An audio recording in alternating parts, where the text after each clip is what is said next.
I think every Star Wars fan can agree that the Star Wars Disney Plus shows have felt a bit disjointed at best. They each focus on different stories and are scattered throughout the timeline. For every show like Andor, you have a show like the Book of Boba Fett. For every show set 10 years after Return of the Jedi, you have a show set 100 years before The Phantom Menace. For every show with a $180 million budget, you have a show with $90 million.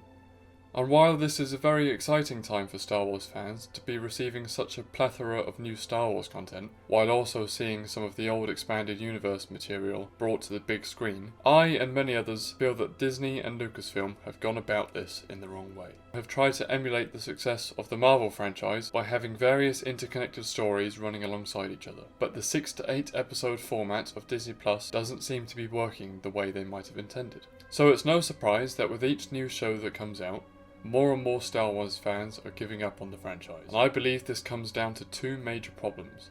One, Disney don't really seem to understand Star Wars and its central themes. That's not how the Force works. And two, the Star Wars Disney Plus projects don't have a clear goal in mind or a coherent story to build towards. So it's especially annoying when the one project that is trying to build a coherent story, The Mandalorian, which most fans can agree is one of the best things to come out of Disney Star Wars, then spans out into 3 separate spin-off shows that feel just as disjointed from one another as all the other shows do.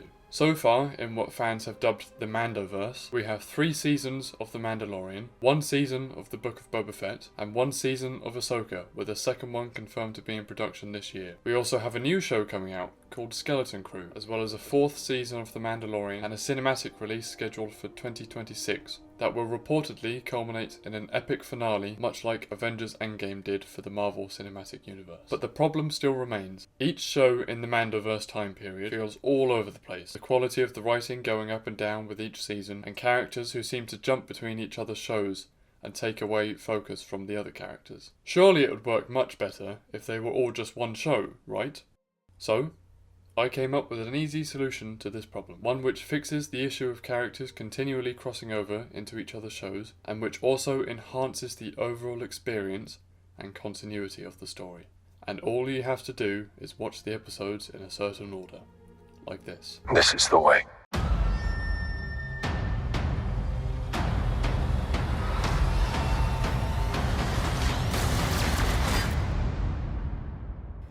Okay, so I'll start by going through the episode order and breaking it down as I go along, but you can also find the full episode list in the description below. Start by watching seasons 1 and 2 of The Mandalorian back to back. That means chapter 1 all the way through to chapter 16. That's because I believe the first 2 seasons of The Mandalorian work perfectly as they are from a storytelling perspective, because they introduce the main characters and establish the state of the galaxy after the downfall of the Empire, all while slowly teasing at a larger conflict with the Imperial Remnant. At the end of chapter 16, after Grogu is taken away to train with Luke Skywalker, we get the post-credit scene which sets up the Book of Boba Fett. Now officially, the timeline goes in the order of release, so after watching Season 2 of The Mandalorian, you're supposed to go straight into the Book of Boba Fett. However, anyone who has seen the Book of Boba Fett knows this isn't a great way to watch it. This was one of the major problems with the Book of Boba Fett. It rushed into Mando and Grogu's reunion. And there is another issue. After Ahsoka is introduced in Chapter 13 of The Mandalorian, we're technically supposed to wait until after Season 3 to continue her story. But not only does that interrupt the flow of her story, but it also means that Morgan Elsbeth would have been in transit to a New Republic prison for over 2 years in canon between when she is captured in Chapter 13 and when she is broken out in Part 1 of Ahsoka. So instead of going from Chapter 16 of The Mandalorian into Chapter 1 of the Book of Boba Fett, we're instead going to watch Part 1 of Ahsoka. There's also a nice thematic parallel here when we watch the episodes in this order, because Chapter 16 of The Mandalorian ends with Luke boarding an Imperial ship and fighting through a platoon of Dark Troopers to rescue Grogu, while Part 1 of Ahsoka opens with fallen Jedi Baylan Skoll boarding a New Republic ship and fighting through New Republic guards to rescue Morgan Elsbeth. Yeah, it's like poetry, sort of they rhyme. After the cliffhanger at the end of Ahsoka Part 1 then, now we can watch the Book of Boba Fett Chapters 1 and 2. Boba takes control of Jabba's criminal empire, and we see a conflict with the Pike Syndicate starting to brew. Chapter 2 ends with Boba dancing around the campfire with his new Tusken Raider tribe, which is a good point in the story to switch focus back to Ahsoka for Part 2, Toil and Trouble. Alternating between Boba Fett and Ahsoka in this order keeps the story fresh and exciting, while also leaving some time between when Mando and Grogu are separated and when they will be reunited again, because like I said, otherwise we'd go straight from Grogu leaving to the storyline that brings him back together with Mando, and it all just feels very rushed. So in Ahsoka Part 2, Sabine is healing from her injuries, while Ahsoka and Hera investigate Morgan Elsbeth's shipyard. And the episode ends with Ahsoka and Sabine reuniting and blasting off together to find Ezra and stop Thrawn from returning to the galaxy. Now we watch the next 4 episodes of the Book of Boba Fett, that means chapters 3, 4, 5 and 6, as the conflict with the Pikes swells and Boba Fett needs some help. Watching the episodes in this order means that when Mando shows up in chapters 5 and 6, it no longer feels like he's hijacking Boba's show. Instead, it just feels like a natural continuation of the overall story, not focusing on one specific character at a time, but balancing the plot between different characters, just like the different episode arcs in the Clone Wars do. By watching the episodes in this order, it just makes the entire series feel like a more consistent and well thought out storyline, rather than different intersecting stories that sort of rely on you having seen different shows to understand. So after watching chapters 3, 4 and 5 of Boba Fett, we arrive at chapter 6. Now at first, it might seem like we've run into a contradiction here, or you might be thinking that I've overlooked something, because in chapter 6 of the Book of Boba Fett, we see Ahsoka on this planet while Luke is training Grogu. But at the end of her last episode, we saw Ahsoka leave with Sabine to stop Morgan Elsbeth. However, there's nothing to say that Ahsoka couldn't have simply stopped off to see Luke and let him know about her mission, or even to ask him for help.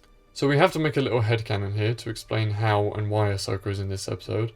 But luckily, nothing in the Book of Boba Fett or Ahsoka explicitly says that she couldn't have stopped off to see Luke before she embarks on her journey. And their dialogue even kind of supports this theory. In the episode when he asks if he'll ever see her again, she says perhaps, as though she doesn't know whether she will be able to return from the other galaxy or make it back alive. Will I see you again? Perhaps. May the Force be with you. So then, after watching chapter 6, we can jump back to Ahsoka for part 3, Time to Fly. Another nice parallel here is that the episode opens with Ahsoka walking into her ship from the cockpit, as though they had just left the planet that Luke is on, while Sabine is training with Huyang, which is nice to see after watching Luke train Grogu in the previous episode. After part 3, we go back to Boba and Mando for the season finale of the Book of Boba Fett, chapter 7, In the Name of Honor. After a long battle, Boba claims his right to rule Tatooine and Mando is reunited with Grogu. They blast off together, and we won't see them again until we start season 3, but before that we'll have to watch part 4 and part 5 of Ahsoka back to back. If you watch part 5 directly after part 4, the episodes flow really nicely into each other, and it maintains the tension as the bad guys fly off to bring Thrawn back to the galaxy. It's also nice that we see Anakin in these episodes after Ahsoka and Luke were talking about him just a few episodes earlier, if we watch it in this order. After the dramatic finale of part 5, when Ahsoka and Huyang use the Purrgil to chase down the bad guys, we'll leave their story on a high note for now, while also leaving a realistic length of time before they arrive at the other galaxy. So for now, it's back to The Mandalorian for season 3 with chapters 17, 18 and 19. One detail which I hadn't considered until I watched the episodes in this order is that in chapter 17, near the start of the episode, Grogu and Mando are flying through hyperspace and Grogu senses something flying alongside them. He looks out of the window of his little cockpit and he sees a school of Purrgil cruising alongside them in hyperspace. So when I watched the episodes in this order for the first time, it was nice to see how well this lined up with the previous episode. And I also came up with another headcanon to say that the Purrgil that Grogu could sense is the same one that Ahsoka is flying in to reach Peridia, hence why he could sense her. These episodes of The Mandalorian also show us more of the New Republic and the Imperial Remnant, which fits in nicely with the Ahsoka series, and the two shows together help build this larger image of just what is going on with the Fallen Empire during this time period. After chapter 19 of The Mandalorian, we can now catch up with Morgan Elsbeth and Sabine in part 6 of Ahsoka, Far, Far Away. After arriving on Peridia and reuniting with Ezra and Thrawn, the episode ends on a sort of cliffhanger, leaving us excited for the next episode. But for now, we need to go back and watch the next 3 episodes of The Mandalorian, chapters 20, 21 and 22. Something I was careful to consider while making this episode order was when and where the character Carson Tavor appears. Now, although he's not one of the main characters of the series, he's the only other character besides Ahsoka to appear in all 3 shows of the Mandoverse. So he's a good indicator for when each episode should take place. And I was surprised to see how alternating between Ahsoka and The Mandalorian Season 3 actually brings the threat of the Imperial Remnant to the forefront of each show. Having a character like Carson Tavor show up in different shows investigating the same thing really makes these 3 separate series feel like one continuous series. Also, I forgot to mention that seeing Zeb for a brief cameo in The Mandalorian feels much nicer when we're watching the show alongside Ahsoka, where we see the Ghost crew reunited for the first time since Star Wars Rebels. And Ezra and Sabine even mentioned that Zeb is working for the New Republic in one of the episodes.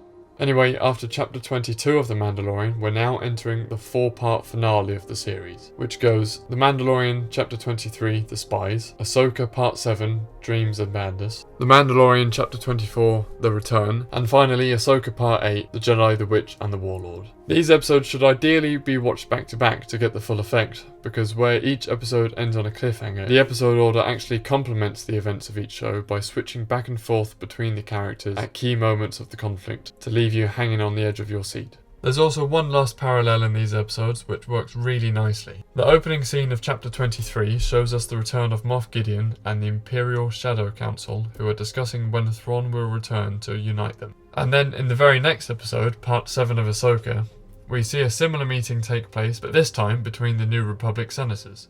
Grand Admiral Thrawn's return will herald in the re-emergence of our military and provide Commandant Hux enough time to deliver on Project Necromancer. There's no proof of a greater conspiracy and thus no immediate threat to this republic. If Thrawn returns, that will change quickly.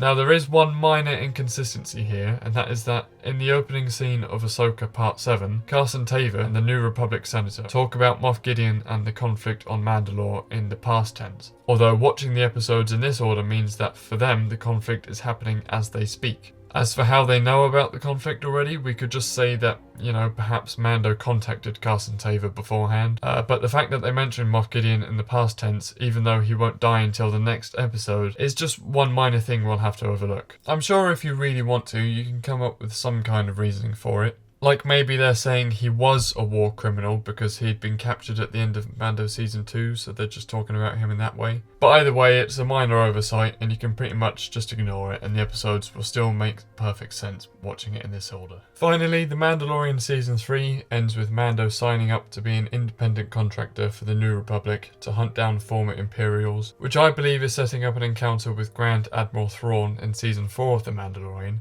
And Ahsoka Season 1 ends with Sabine, Ahsoka, Baylan and Shin stranded on Peridia as Baylan searches for this mysterious new power, which I have a video coming out soon on if you'd like to hear my theory on what this power is and where the overall story of the Mandoverse shows are heading. So there you have it, a new way to watch The Mandalorian which not only maintains continuity but even builds on the themes and story elements from each show to create one coherent and cohesive plot. We can even say this is a whole new show and call it something like Heir to the Empire or, something along those lines.